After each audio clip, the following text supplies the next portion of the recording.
విజయనగరం జిల్లాలోని జేఎస్డబ్ల్యూ పారిశ్రామిక పార్క్ ని వర్చువల్ గా ప్రారంభించిన అనంతరం సీఎం చంద్రబాబు మాట్లాడుతున్నారు. లైవ్ లో చూద్దాం. ఈ రోజు మిమ్మల్ని అందరినీ విజ్ఞప్తి చేస్తున్నాం. అన్ని అడ్డంకులు తొలగించుకొని వచ్చాం. 1100 ఎకరాలు భూమి ఇచ్చాం. 16,350 కోట్లతో ఫేజ్ 1 ఫేజ్ 2 ఉక్కు కర్మాగారానికి నాంది పలికాం. మొదటి దశ 4,500 కోట్లు, రెండో దశ 11,850 కోట్లు. దీనికి కావలసినటువంటి సోలార్ ఎనర్జీకి 20,350 కోట్లు, మొత్తం కలిసి 36,700 కోట్లు ఈ ప్రాజెక్ట్ తరపున ఖర్చు పెట్టబోతున్నారు. 2 స్టేజెస్లో 2 మిలియన్ టన్నుల ఉత్పత్తి జరుగుతుంది. ఈ సందర్భంగా మీ అందరికీ ఒకటే విజ్ఞప్తి చేస్తున్నాను. జేఎస్డబ్ల్యూ రాయలసీమ ప్లాంట్తో ఆంధ్రప్రదేశ్ రాష్ట్రం ఉక్కు రాష్ట్రంగా తయారవుతుంది. విశాఖ ప్రాంతమే కాదు, నా రాయలసీమ కూడా ఉక్కుకు కేంద్రంగా తయారవుతుంది. ఉక్కు రాయలసీమగా తయారవుతుందని మరొక్కసారి విజ్ఞప్తి చేస్తున్నా. ఇంకొక పక్కన 4 దశాబ్దాల క్రితం మొదలైన విశాఖ ఉక్కు మన రాష్ట్రానికి తలమానికంగా ఉంది. ఆంధ్రుల హక్కుని పోరాడాం. కానీ ఈరోజు మనం చూస్తే అది ఒక ప్రశ్నార్థకంగా తయారయ్యే పరిస్థితి వచ్చింది. 7.3 మిలియన్ టన్నుల సామర్థ్యంతో అది రన్ చేయాలి. సంక్షోభం వచ్చింది. మైక్ సరిగ్గా చూసుకో. సంక్షోభం వచ్చింది. కానీ ప్రధానమంత్రి గారితో మాట్లాడి కేంద్ర సహకారం 11,450 కోట్ల ఆర్థిక సహాయం చేశాం. దీంతో అది లాభాల బాటలో ముందుకు పోయే పరిస్థితి వచ్చింది. ఇంకో పక్క అనకాపల్లి జిల్లాలో నక్కపల్లి 1,35,000 కోట్ల పెట్టుబడితో Arcelor Mittal Nippon steel plant ఒకటి పెట్టారు. ఇది 17.8 మిలియన్ మెట్రిక్ టన్నులు సామర్థ్యంతో పనిచేస్తుంది. ఈరోజు జేఎస్డబ్ల్యూ ఇక్కడ పెట్టింది 2 మిలియన్ మెట్రిక్ టన్స్ పెట్టడానికి ముందుకు వచ్చారు. మొత్తం కూడా ఏదైతే సర్క్యులర్ ఎకానమీలో భాగంగా ఉక్కు వేస్ట్ కూడా తీసుకొని దాన్ని కూడా మెల్ట్ చేసే పరిస్థితిలో వస్తారు. ఈ ప్లాంట్ యొక్క ప్రత్యేకత, భారతదేశంలో మొట్టమొదటిసారిగా గ్రీన్ ఎనర్జీతో గ్రీన్ స్టీల్ ఉత్పత్తి చేసే మొదటి ప్రాజెక్టు మన రాయలసీమలో మన ప్రాంతంలో రావడం ఇది ఒక గర్వకారణం. ఇంకో పక్క మీరు ఒకసారి చూస్తే ఇక్కడ కావలసిన భూమి ఇచ్చాం. గండికోట జలాశయం నుంచి 15 కిలోమీటర్ల పైప్ లైన్ వేసి 2 టీఎంసీ నీళ్లు ఇస్తున్నాం. జాతీయ రహదారిని 12 కిలోమీటర్లతో కనెక్ట్ చేస్తాం. ముద్దనూరు రైల్వే స్టేషన్కి 12 కిలోమీటర్ రైల్వే లైన్ వేస్తాం.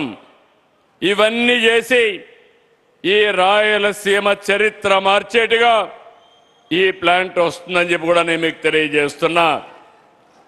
ఇప్పుడే సజ్జన్ జిందాల్ గారితో నేను మాట్లాడాను. సజ్జన్ జిందాల్ది, you started your plant in Ballari, biggest plant in the country. I have seen your history, all of them. Here, all of you has to understand, Sajjan Jindalji, for the last 42 years is doing business. So far, he is able to invest 10 lakh crores investment in 2 states, that is Maharashtra and Karnataka.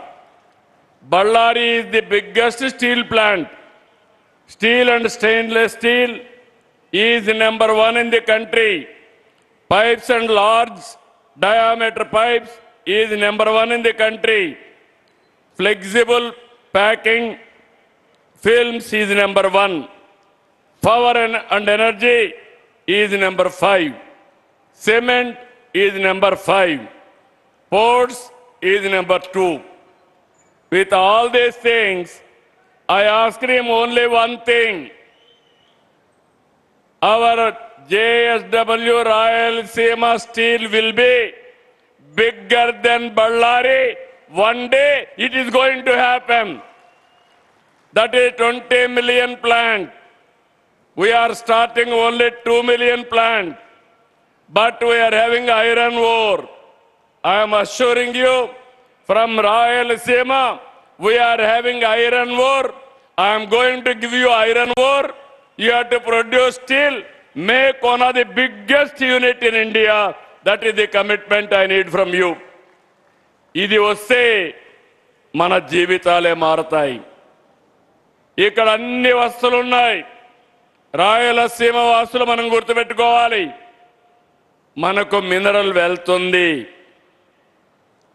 Lime stone ఉంది, cement ఉత్పత్తి చేసుకోవచ్చు, iron ore ఉంది, మనం దాన్ని steel ఉత్పత్తి చేసుకోవచ్చు.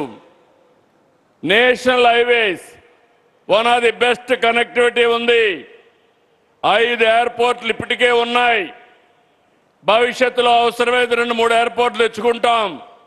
ఇంకో పక్క రైల్వే లైన్లు, పోర్టు కూడా కనెక్ట్ చేస్తాం. ఇవన్నీ కనెక్ట్ చేయగలిగితే రామాయంపట్నం పోర్ట్ మీరు చూస్తే 200 కిలోమీటర్లు ఇక్కడి నుంచి. ఇవి చేయగలిగితే బ్రహ్మాండంగా మనం ముందుకు పోయే అవకాశం వస్తుంది. ఇక్కడ నేను ఒక విషయం మీ అందరికి గుర్తు చేస్తున్నా. ఒకసారి చరిత్ర మీరు గుర్తుపెట్టుకోవాలి. ఎవరి వల్ల రాయలసీమకు మంచి జరిగింది, ఎవరి వల్ల రాయలసీమకు నష్టం జరిగింది, ఒక్కసారి చరిత్ర నెమరు వేసుకోవాల్సిన అవసరం ఉంది. ఎగ్జాక్ట్గా నేను ముఖ్యమంత్రి అయిన తర్వాత 2010లో అనంతపూర్ జిల్లాలో కియా కంపెనీ తీసుకొచ్చాం. ఆ కంపెనీ 19 లక్షల కార్లు ఉత్పత్తి చేసింది. 3 లక్షల కార్లు ఎగుమతి చేశారు. 90 దేశాలకు చేశారు. అనంతపూర్ జిల్లా దశ దిశ మారింది. అదే సమయంలో ఇక్కడికి వస్తే 2007 గుర్తుపెట్టుకోండి. ఇదే జమ్మల మడుగులో 14,000 ఎకరాలు ఇచ్చారు. బ్రహ్మణి స్టీల్ అన్నారు, భ్రమ కల్పించారు, ఎయిర్పోర్ట్ కడతామన్నారు. ఇప్పుడు 2026కు వచ్చాం. కట్టారా తమ్ముళ్ళు అని మిమ్మల్ని అడుగుతున్నా, జరిగిందా అని మిమ్మల్ని అడుగుతున్నా. కానీ ఓబులాపురం గనుల పేరు చెప్పి అక్కడ దోపిడీ చేసి ఆ ఐరన్ ఓరు విదేశాలకు ఎగుమతి చేశారు. మొత్తం స్మగ్లింగ్ చేసే పరిస్థితికి వచ్చారు. దేశంలో ఉండే ఖనిజ సంపద విదేశాలకు వెళ్ళింది. వీళ్ళు ఖజానా నింపుకున్నారు. తప్పు చేసిన వాళ్ళు జైలుకు కూడా పోయే పరిస్థితికి వచ్చారు. కానీ ఈరోజు నేను ఆలోచించేది, రాయలసీమలో ఉండే ఖనిజ సంపద రాయలసీమలోనే సంపద సృష్టించడానికి వినియోగిస్తానని మరొక్కసారి మీ అందరికీ హామీ ఇస్తున్నా. ఇక్కడ ఐరన్ ఓరు, ఇక్కడనే స్టీల్ తయారు చేస్తాం. మా తమ్ముళ్లకు ఉద్యోగాలు ఇప్పించే బాధ్యత నాది. ఇంకో పక్క ఇక్కడుండే సిమెంటు, ఇక్కడనే ఉద్యోగాలు ఇస్తాం. ఈరోజు మీరు ఒక్కసారి చూస్తే నేను గర్వపడుతున్నాను. రాష్ట్రంలో 11,50,000 కోట్ల రూపాయలు పెట్టుబడులు వచ్చాయి.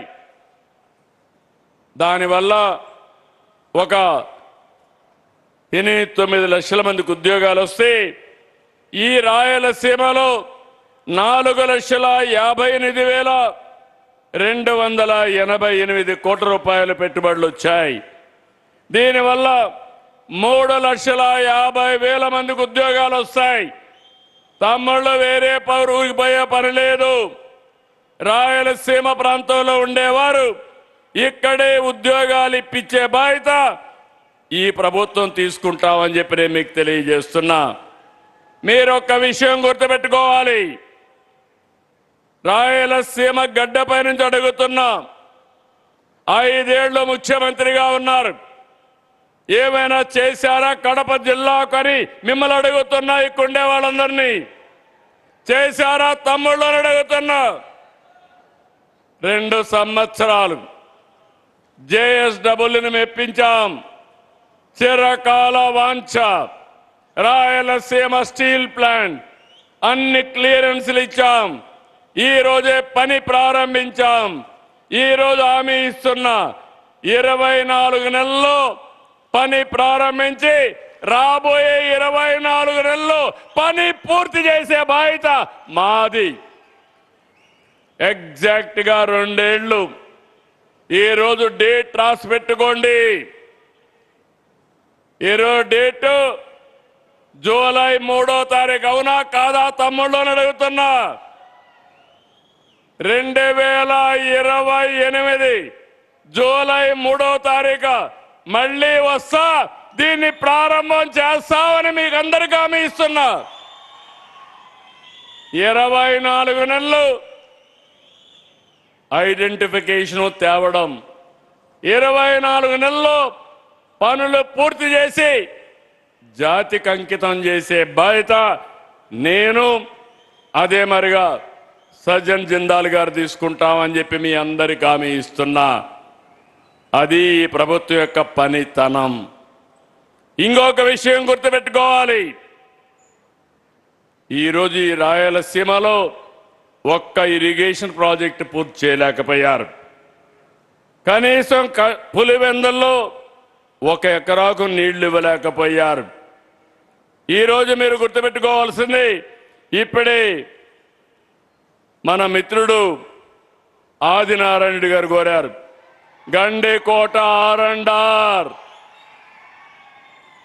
నేను అడుగుతున్నా నాటి ముఖ్యమంత్రిని, ఒకప్పుడు ఆర్ఎండ్ఆర్ నేనే ఇచ్చా, మళ్ళీ ఆర్ఎండ్ఆర్ నేనే మీకు ఇచ్చి మీ సమస్య పరిష్కారం చేస్తానని హామీ ఇస్తున్నా. ఇంకొక పక్క రాజోలి 3 టీఎంసీ నీళ్లు నిర్మాణం కావాలని కోరారు. తప్పకుండా చేస్తామని మీ అందరికీ హామీ ఇస్తున్నా. ఇంకో పక్క ఎస్ఆర్బిసి కంటిన్యూషన్ కూడా చేస్తాం. ఆర్టీపీపీ పక్కనే ఉంది. అది ప్రారంభించింది ఎన్టీ రామారావు గారి పీరియడ్ లో ప్రారంభించాం. ఇంకా కొంతమందికి ఉద్యోగాలు రావాలి. అక్కడ గాని ఇక్కడ గాని ఉద్యోగాలు ఇప్పించే బాధ్యత నేను తీసుకుంటానని మీ అందరికీ హామీ ఇస్తున్నా. ఇంకో పక్క పూలే స్కూల్ అడిగారు, అది కూడా క్లియర్ చేస్తాం. ఇక్కడి నుంచి రాబోయే రోజుల్లో రోడ్డు అడిగారు, అవన్నీ ఇస్తాం. ఈరోజు మీరు గుర్తుపెట్టుకోవాలి, అవుకు టనల్ పూర్తి చేసి కడాన పులివెందులకు కూడా చీనీ తోటల బతికిచ్చాం. పైడిపాలెం చిత్రావతి లిఫ్ట్లు పూర్తి చేసి రైతుల కష్టాలు తీర్చాం. పులివెందల మండలంలో ఎర్రబల్లి చెరువు కూడా మేమే నీళ్ళు ఇచ్చాం తమ్ముళ్ళు. ఆ విషయం మీరు గుర్తుపెట్టుకోవాలి. రాయలసీమ ముఖ చిత్రం మారుతా ఉంది. పచ్చదనం పరిశ్రమలతో ఈ ప్రాంతం దశ దిశ మారుతుంది. ఒకప్పుడు రాయలసీమ రాళ్ల సీమ. ఈ రోజు సీమ అంటే space technology, aerospace technology, defence, drone, electronics, automobile, renewable energy, food processing, cement, gold mining, ఇలా అనేక రకాల పరిశ్రమలు వస్తాయి. Just now I spoke to Sajjan Jindal ji. I requested him In Tirupati, there is a space city. All its satellites has to be launched from Tirupati. He agreed immediately. We are going to make it one of the best space city in Tirupati. We are having a drone city in Orvakal, Kopparthi, Orvakal, 2 industrial townships we are developing.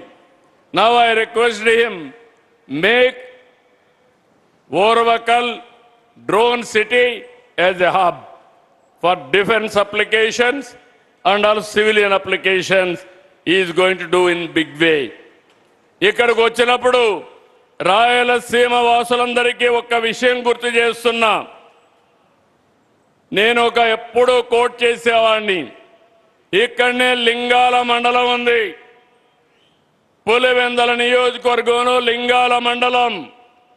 ఈ లింగాల మండలం చూస్తే 24-25 తలసరి ఆదాయం 7,26,931 రూపాయలు. విశాఖపట్నం తలసరి ఆదాయం కంటే మన లింగాల తలసరి ఆదాయం ఎక్కువ ఉంది. అంటే ఏంటి కారణం? లింగాలలో హార్టికల్చర్ ఉంది. అన్ని పండ్లు పండిస్తారు, కూరగాయలు పండిస్తారు. మైక్రో ఇరిగేషన్ ఇచ్చాం. నేను మైక్రో ఇరిగేషన్ ఇస్తే ఆ మైక్రో ఇరిగేషన్కి సబ్సిడీ ఇవ్వకుండా అది కూడా తీసేసిన వ్యక్తి ఆ పార్టీ నాయకుడు. ఈరోజు మళ్ళా రాయలసీమ వాసులందరికీ చెప్తున్నాను, ఆగస్టు 15 లోపల 1,00,000 కోట్లతో ప్రపంచానికి ఒక ఆదర్శంగా ఉండేట్టుగా గ్లోబల్ హార్టికల్చర్ హబ్కి ఇక్కడే ఫౌండేషన్ వేస్తాం మదనపల్లిలో. లైవ్ చూద్దాం. సగౌరవంగా అమరావతిని గట్టిగా చెప్పండి. మన రాజధాని, మన రాజధాని, మన రాజధాని. తమ్ముళ్ళు, దేంతైనా ఆడుకోవచ్చు, కానీ ఇలాంటి రాష్ట్రం యొక్క ఆత్మాభిమానంతో ఆడుకోవడానికి వీలు లేదు. ఈ విషయం మీరు గుర్తుపెట్టుకోవాలి. ఒకప్పుడు మనం చాలా బాధపడ్డాం. 5 ఏళ్ళు కర్ణాటక నుంచి పోయి అడిగితే మీ రాజధాని ఏదంటే గర్వంగా బెంగళూరు అని చెప్పుకున్నారు.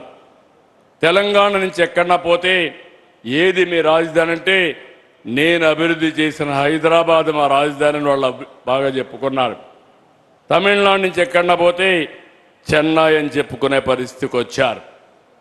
కానీ దురదృష్టం, 3 రాజధానులు 3 ముక్కలాటాడి మనం నష్టపోయే పరిస్థితికి వచ్చాం. ఈరోజు మిమ్మల్ని అందరికీ ఒకటే విజ్ఞప్తి చేస్తున్నా, మీరందరూ గర్వపడేట్టుగా రాయలసీమను అభివృద్ధి చేస్తా. మీరందరూ కూడా గర్వంగా చెప్పుకునే విధంగా మీ రాజధాని ఏదంటే కాలర్ ఎత్తుకొని అమరావతిని చెప్పే విధంగా చేసే బాధ్యత ఎన్డీఏ ప్రభుత్వానిదని మరొక్కసారి హామీ ఇస్తున్నాం. అంతేకాకుండా ఈరోజు ఇంకొక విషయం కూడా మీ అందరికీ అర్థం కావాలి. రాజకీయాలు ప్రజల కోసం చేసేటివి. హింసతో రాజకీయాలు జరగవు. నేరాలతో రాజకీయాలు చేయడం కరెక్ట్ కాదు. నేను తీవ్రవాదులతో పోరాడాను, నా కోసరం కాదు, సమాజం కోసరం. కడాన 23 క్లేమోర్ మైన్స్ నా మీద బ్లాస్ట్ చేశారు. నేను ఆ రోజు కూడా భయపడలేదు. ఒకవేళ సాక్షాత్తు వెంకటేశ్వర స్వామి దిగి వచ్చి నాకు ప్రాణభిక్ష పెట్టాడు తప్ప ఇంకోటి కాదు. ఆ విషయం మీరు గుర్తుపెట్టుకోవాలి. అలాంటి సందర్భాలు చాలా చూశాం.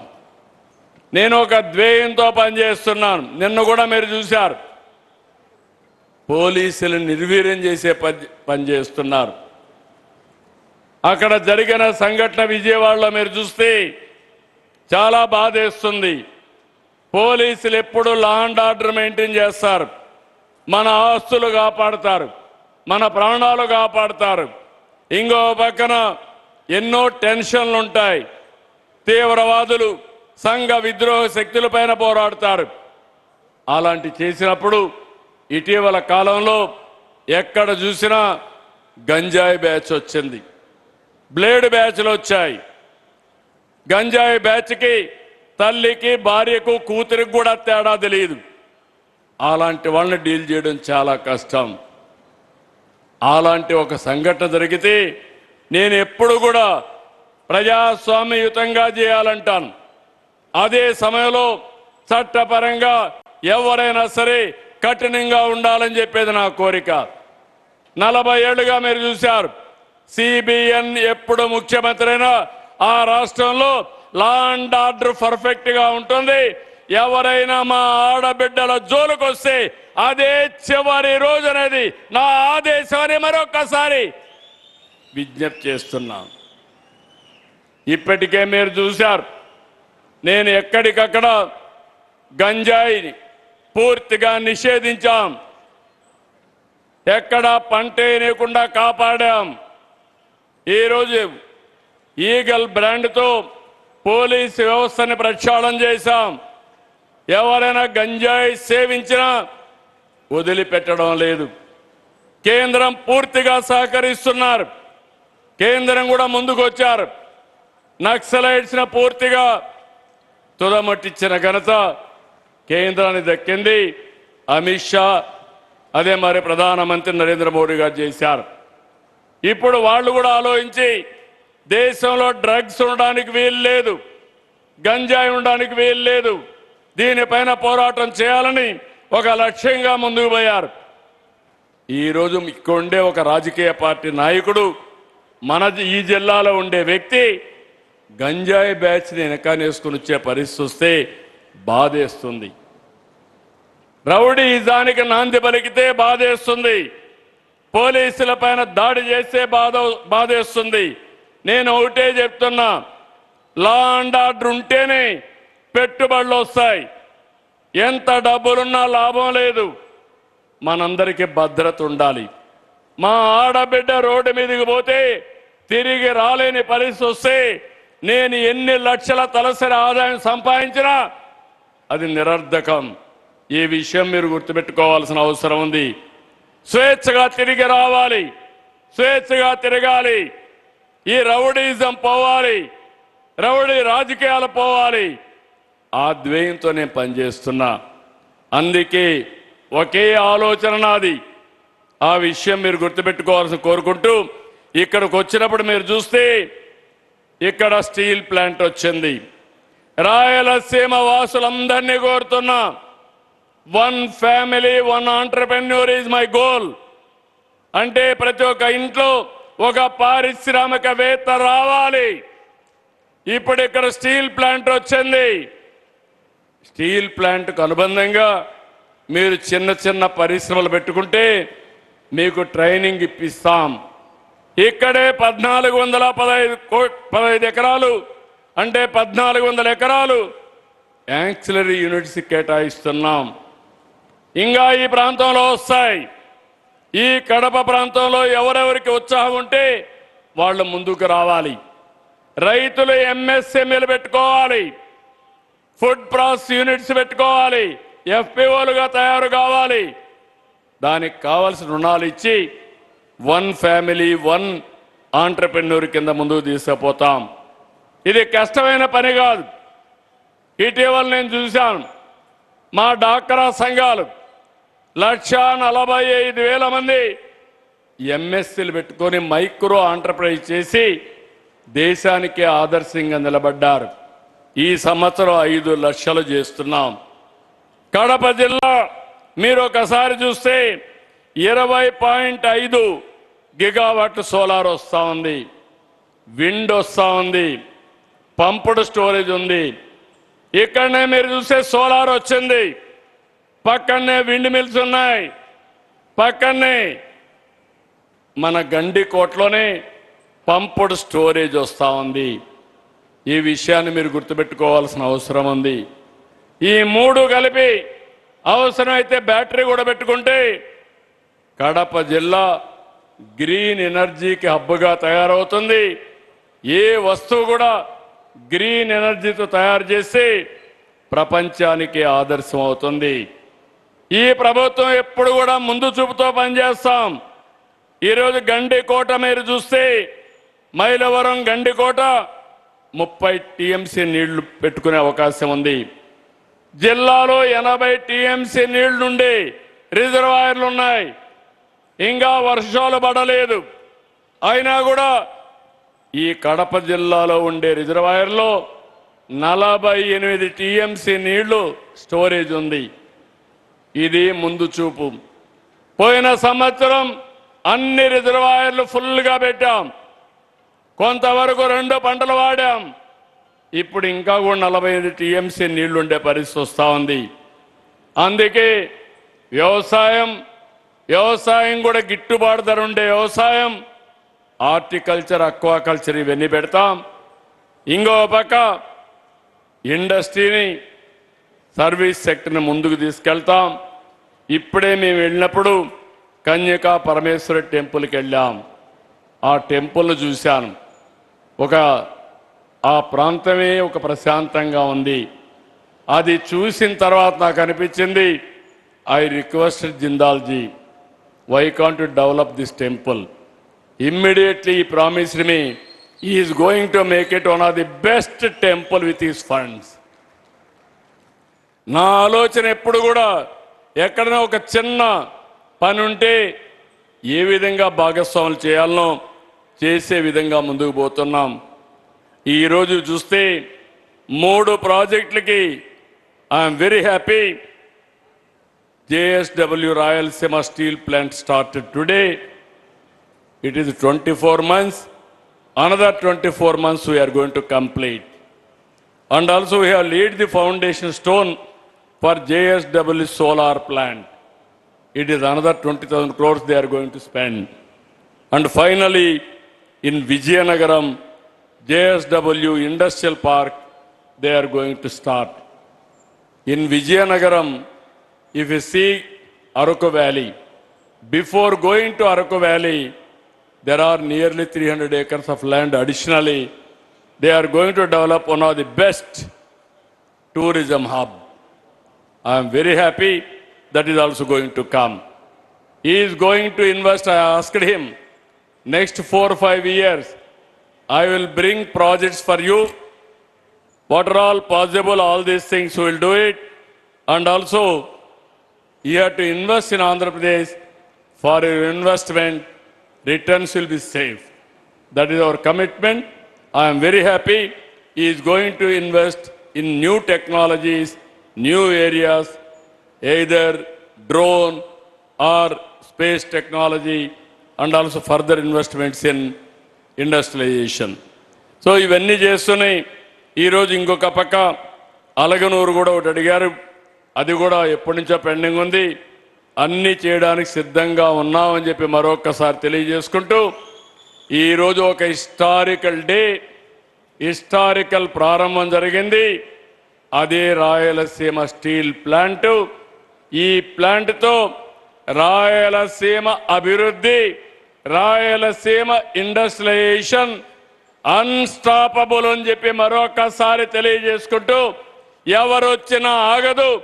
ఈ నా రాయలసీమని రతనాల సీమగా తయారు చేసే వరకు, one of the best industrial హబ్గా తయారు చేసే వరకు ముందుకు పోతామని చెప్పి తెలియజేసుకుంటూ, మీరందరూ నిండు మనసుతో ఆశీర్వదించాల్సిందిగా మరొక్కసారి కోరుకుంటూ, అందరికీ నమస్కారాలు.